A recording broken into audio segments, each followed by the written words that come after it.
남북 간 긴장이 고조되는 가운데 탈북자 단체가 오는 25일 대북전단을 살포하겠다고 예고했습니다.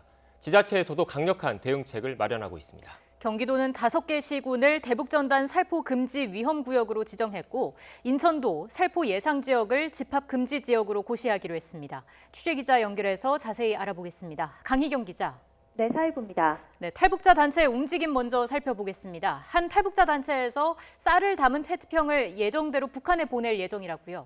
네, 탈북자 단체인 큰샘은 기존에 밝힌 대로 오는 21일 강화 성모도항에서 쌀을 담은 페트병을 북한에 보낼 예정입니다.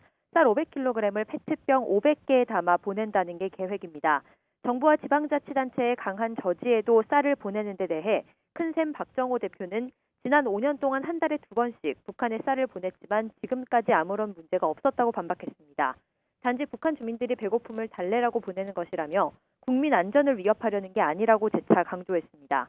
북한이 강한 반발감을 드러내기 시작했던 부분은 대북전단 살포였는데요. 남북 관계에 긴장감이 고조되고 정부와 지자체에서 연일 강한 대책을 내놓고 있는 가운데 전단을 살포해온 탈북자 단체는 구체적인 입장을 내놓지 않고 있습니다. 앞서 자유북한운동연합은 오는 25일 풍선 등을 이용해 북한 정권을 비판하는 대북전단을 살포하겠다고 밝혔습니다. 분량은 100만 장 정도인 것으로 전해졌습니다. 당시 단체 측은 풍선 40~50개를 띄울 수 있는 수소가스를 준비했고 풍선을 통한 전단 살포가 막히면 드론을 이용해 전단을 날리는 방안도 검토하고 있다고 설명했습니다.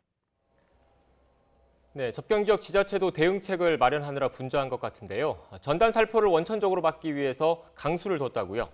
네, 탈북자 단체의 강경한 태도에 지자체와 경찰도 긴장감 속에 대비 태세를 갖추고 있습니다.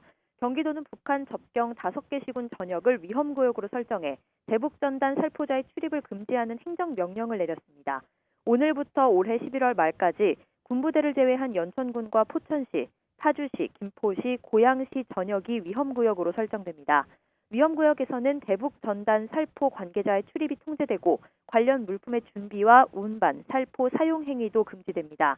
조치를 위반하면 경기도 특별사법경찰단에서 현행범으로 체포할 예정이고 위반자는 1년 이하 징역 또는 1,000만 원 이하의 벌금에 처해집니다.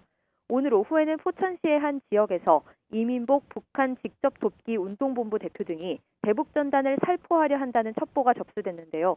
경찰과 경기도 특사경이 출동했고 현장에 도착했을 때는 현장에 가스통 6개만 있어서 대북전단 살포 금지를 알리는 계고장을 붙이고 철수했습니다. 인천시도 대북전단 살포 예상 지역을 집합금지 지역으로 고시하고 경찰 등과 함께 대북전단 살포 행위를 원천 차단하겠다고 밝혔습니다. 또 대북전단과 쌀 페트병 살포 행사를 계획한 4개 단체에 행사 자제를 강력히 요청하기로 했습니다.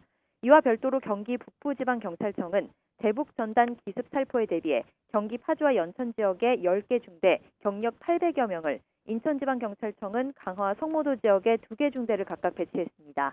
민감용 경찰청장도 비상경계령을 내리고 풍향을 분석해 주요 지점에 경찰을 배치하는 등 대북전단 24시간 방지체제를 가동하고 있다고 밝혔습니다. 지금까지 사회부에서 YTN 강희경입니다.